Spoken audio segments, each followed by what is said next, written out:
Yo, what's good YouTube? It's your boy Z coming at you with a beginner's guide on how to gear your champion. Today we're going to cover 3 categories. Category 1 is going to be your main DPS slash campaign farmer.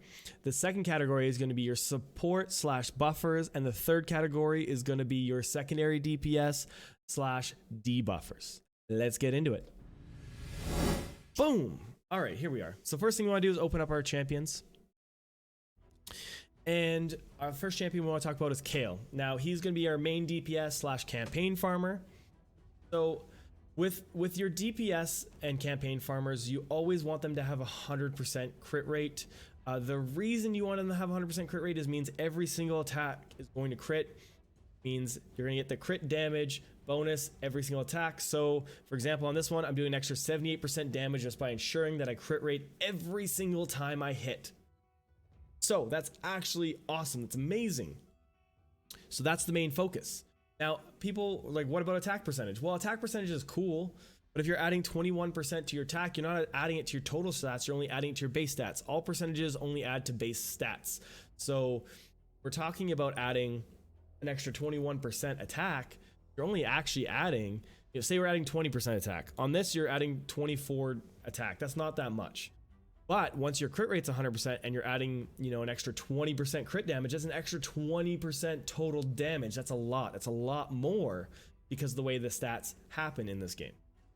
So because we're using Kale as our campaign farmer and our main DPS, I want to talk about the sets because the set bonuses matter a little bit. So for Kale, we had to land with lifesteal.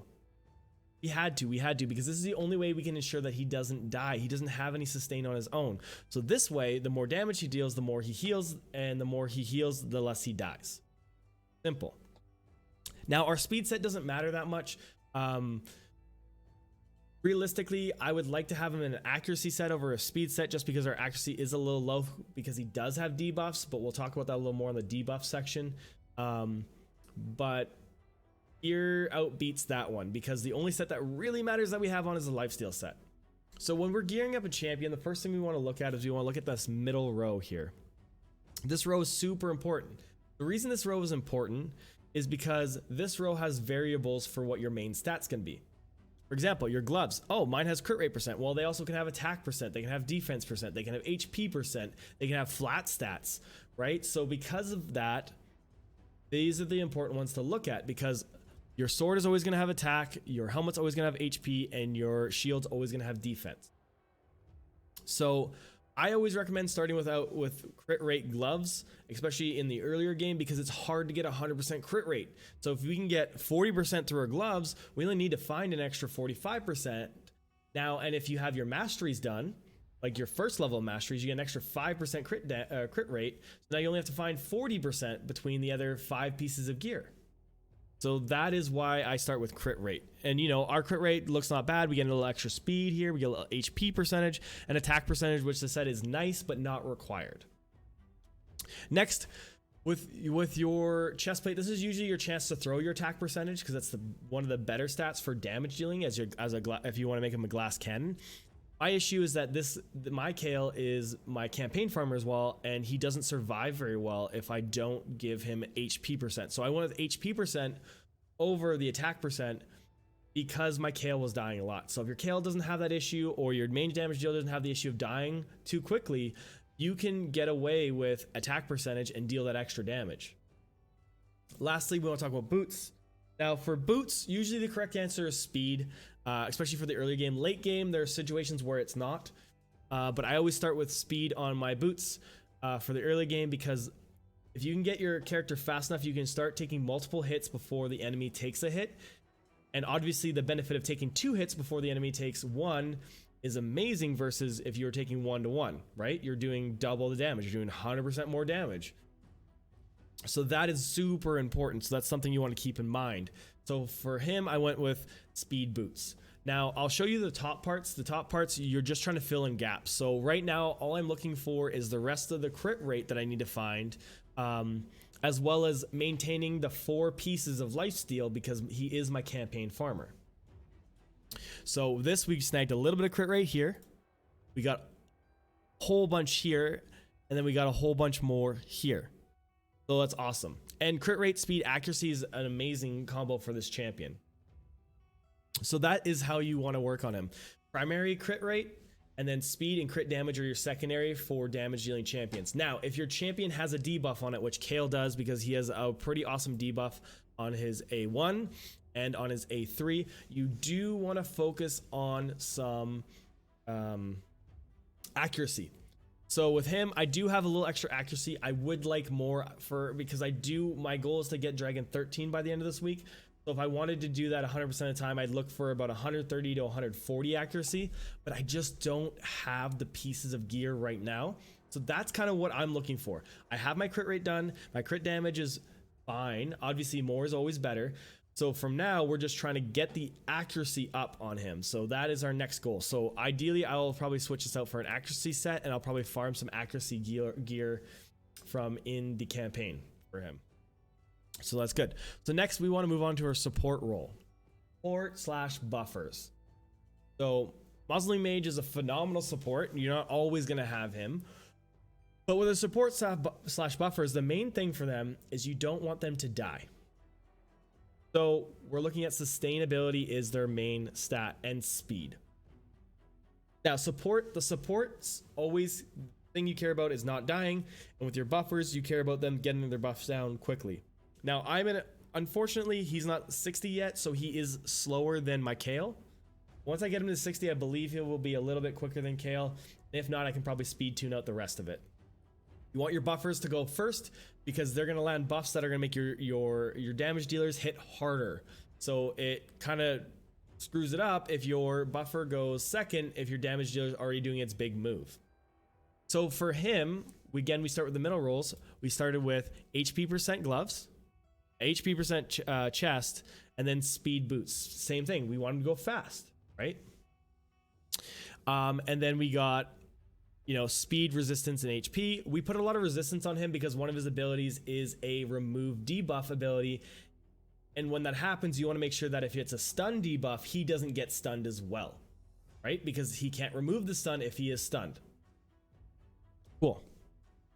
Defense. So for him, you're really looking for HP percent, defense percent, speed on him. You don't care about his crit rate. You don't care about his crit damage. As you can see, his crit rate and crit damage aren't that great, but he does have almost 30,000 HP.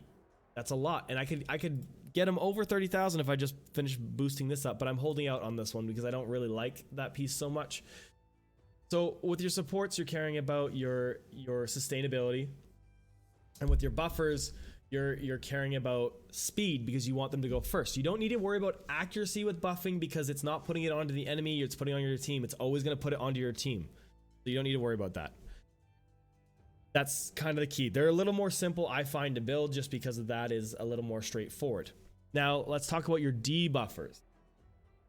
So with your debuffers, the main things that you really care about, and damage dealers, is speed, accuracy. Speed and accuracy and crit rate because he's my secondary damage dealer. If you're just talking just about landing the debuffs, speed and accuracy is all you care about. But we want to deal damage with War Maiden as well, so we want some crit rate. Now, you're going to see my crit rate on War Maiden isn't at 100%. We did not get it to 100%. We tried, but we couldn't get there. But that's okay because our Mausoleum Mage has a skill that increases crit rate by 30% for 2 turns. So she does have over 100% crit rate for what we need her for. We could actually give her less crit rate. But for now, we're pretty happy with where that's at. The issue I'm finding is I need to find speed for her. She's not fast enough because I want her, ideally I'd want her to go before Kale because she's going to land the 60% decreased defense buff. So you would either want your buffers and debuffers to go first, followed by your damage dealers. Still in the early game, so speed tuning isn't as important right now, but even just speed tuning in the early game, you're going to get more damage out of your champion selection because things are just going to work the right way. So for her, I did the same thing. I started with crit rate as her gloves. And right now I'm trying to find accuracy. Like her accuracy is really low right now. That's the next thing we're going to work on. So that's going to come from set pieces and priorities. But we're still early game. So crit rate gloves still. We have attack percentage chest on her because we wanted to give her the lifesteal set, and that's the only good lifesteal chest piece. I wanted her to have lifesteal set because it gives her more sustainability. So that's going to let her hit more often. And we went with a crit rate set on her because I want to get that crit rate up as close to the 100% as possible. With her, it's okay that we don't have her 100% because we have the benefit of Mausoleum Mage keeping her at 100% crit rate with his abilities. And then speed boots, always speed boots, speed boots, speed boots, speed boots. So for her weaknesses right now, I need to get her speed up, and I need to get her accuracy up. So those are the things I'm going to look at. I'm hoping we can find more accuracy gear, oh my goodness, from the campaign, and I'm hoping that we can find us some more precision gear from there. So I do have some pieces of precision. The tricky part is I don't have a lot of pieces of lifesteal, so it has to be boots and gloves, and I need the boots to be speed. We don't have any, but that's okay. Are where we are, and that's fine. So real quick recap before we finish this up. This is a quick video today. Your damage dealers / campaign farmers want to work on your speed, crit rate, crit damage, and if they have a debuff on them, you need accuracy. If not, speed, crit rate, crit damage. That's your main focus. And getting, attack is nice. Your support / buffers, you care about sustainability and speed. That's it, sustainability and speed. So your HP, your defense, your speed, and that's all you need to care about. Now, if your buffer has something that takes off ailments from opponents, I like to have resist. This is when you care about the resist. If not, you don't need to worry about resist. That's why we have a little extra resist on this champion. Lastly, your debuffers. Biggest thing with debuffers is speed and accuracy. My debuffer happens to be damage dealer, so I need crit rate as well. So I'm trying to find the balance between speed, crit rate, and accuracy. But if it was just for debuffs, if it really you didn't care about the damage at all, all you would care about is speed and accuracy. This champion is my work in progress, as you can tell. Kale is my main champion, so he's the one that is mostly kitted out, mostly set up the way I want. Pretty happy with where he is at. Now I just need to find gear for the other two. And Mausoleum Mage isn't doing too bad. I would just like to see some of the numbers elevated a little bit. But yeah, that's it. Thank you all for watching, and I will see you later. Peace out.